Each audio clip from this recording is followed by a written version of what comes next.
Hello नमस्कार दोस्तों, क्या हाल है, कैसे हो। आशा करता हूँ सभी लोग अच्छे होंगे। कनौजिया ब्लॉग में आपका एक बार फिर से स्वागत है और आप लोगों की कुशल पूर्वक की कामना करता हूँ। अभी क्या है कि जैसे आज है 14 जुलाई। जी हाँ, 14 जुलाई। अब घरेलू वीजा जो डोमेस्टिक वर्कर थे उनका निजी क्षेत्र में स्थानांतरण चालू हो गया है। जी हाँ, जो डोमेस्टिक वर्कर थे उनका जो वीजा ट्रांसफर की प्रक्रिया है आज से शुरू हो गई है सभी गवर्नमेंट में। जी हाँ, और इस गवर्नमेंट में आज से जो शुरू हो गई है उसमें बहुत ज्यादा भीड़ थी। भीड़ होने के बाद में अभी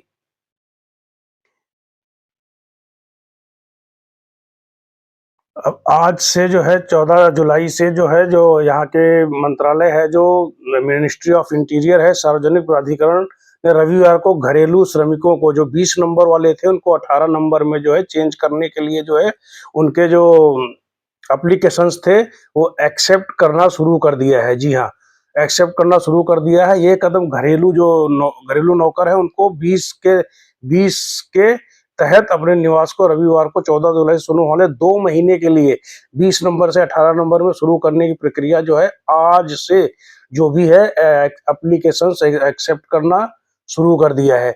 यह एप्लीकेशन लेना अब निर्णय में लेन देन में अनुमोदन की 3 शर्तें रखी गई।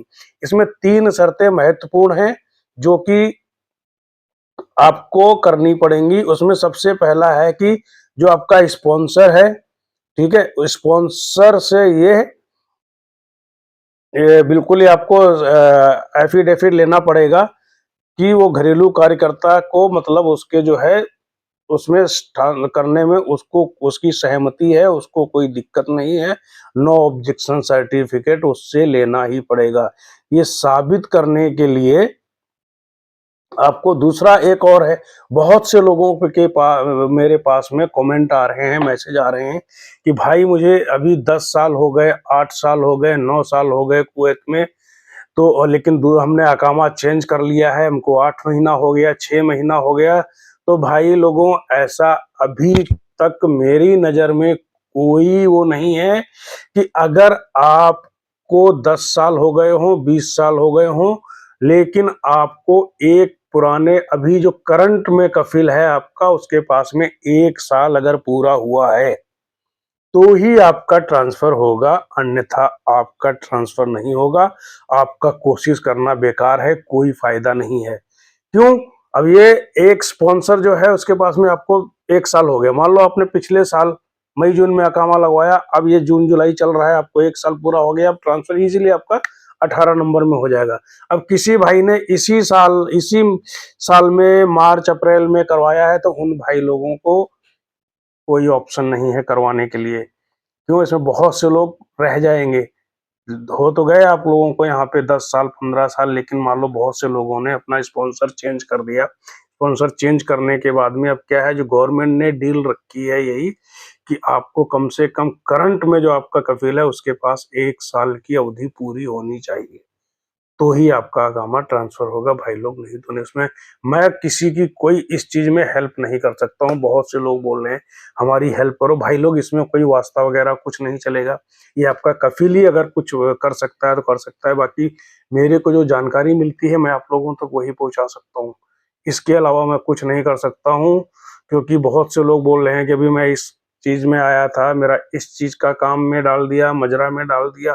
वो आपका अंडरस्टैंडिंग है, उसमें मैं कुछ नहीं कर सकता हूँ, क्योंकि ये आपके और आपके स्पॉन्सर के बीच में क्या अंडरस्टैंडिंग हुई है उसमें मैं कुछ नहीं कर सकता हूँ किसी के साथ में। क्योंकि यहाँ का रूल्स ऐसा है कि आप किसके पास में हो उसके अकॉर्डिंग उसके हिसाब से ही काम करना पड़ेगा, नहीं तो आपको कॉन्ट्रैक्ट तो पूरा करना ही पड़ेगा।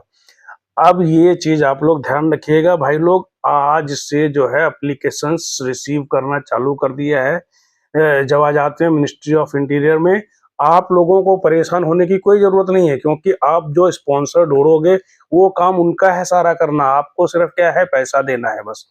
अब बहुत से लोग पूछ रहे हैं क्या पेपर लगेंगे क्या नहीं लगेंगे। आपका जो पुराना स्पॉन्सर है नया स्पॉन्सर है वो सब आपस में मिलके वो सब काम कर लेंगे। आपको इस चीज की कोई टेंशन, आपको कहीं भाग दौड़ करने की जरूरत नहीं है। वो आपका स्पॉन्सर करके देगा, पुराना वाला और नया वाले से वो सब कोऑर्डिनेट करके आपका काम हो जाएगा। तो इस चीज का ध्यान रखिएगा। कि आप लोगों को हाँ, बस ये है कि आप जिस जहाँ पे जा रहे हो वहाँ पे अपनी सैलरी की बात पहले फिक्स कर लें कि आपको सैलरी क्या मिलेगी, क्या नहीं मिलेगी। तो इस चीज़ का कन्फर्म कर लें, अपना कॉन्ट्रैक्ट पेपर जो बनता है वो कॉन्ट्रैक्ट पेपर बनवा लें, तो उससे क्या होगा आने वाले फ्यूचर में आप लोगों को कोई दिक्कत नहीं जाएगी। बाद में क्या होगा आपका अकामा लग गया, स्पॉन्सर बोलता है मैं इतनी नहीं इतनी सैलरी दूँगा, तो ये चीज़ आप लोग कन्फर्म सैलरी का आपको एनुअल लीव मिलेगा कि नहीं मिलेगा, वीकली ऑफ मिलेगा कि नहीं मिलेगा, ये सब चीज़ें आप लोग बैठ के अपना बात करके उसके बाद में एक नहीं तो दूसरी कंपनी, दूसरी नहीं तो तीसरी कंपनी, कहीं न कहीं पे आपका अकामा तो लग ही जाएगा। क्योंकि अभी लेबर की बहुत शॉर्टेज है, लेबर की शॉर्टेज होने के चक्कर में क्योंकि नया वीज़ा निकालने में प्रोसेस ज़्यादा लगता है, आदमी का मेडिकल होता है, फिट होता है, अनफिट होता है, तो यहीं से लोकल अगर हायरिंग हो जाती है, ठीक है, आपको अगर 10-20 दिन सैलरी कम मिलती है, लेकिन ये चेकिंग से बचने से तो अच्छा है कि आप लोग अपना अकामा लगवा के परेशानियों से निजात पाएँ और चेकिंग से भी छुटकारा पाएँ। फिर मिलते हैं कल एक नए ब्लॉग में, जो भी मुझे खबर मिलेगी वो मैं आप लोगों तक ज़रूर पहुँचाने की कोशिश करूँगा। और मुझे आप लोग मैसेज कीजिए, कमेंट कीजिए, लाइक कीजिए, भाई लोग वीडियो पूरा देखा कीजिए ताकि आप लोगों को पूरी जानकारी मिल सके। मिलते हैं कल एक नए ब्लॉग में। धन्यवाद।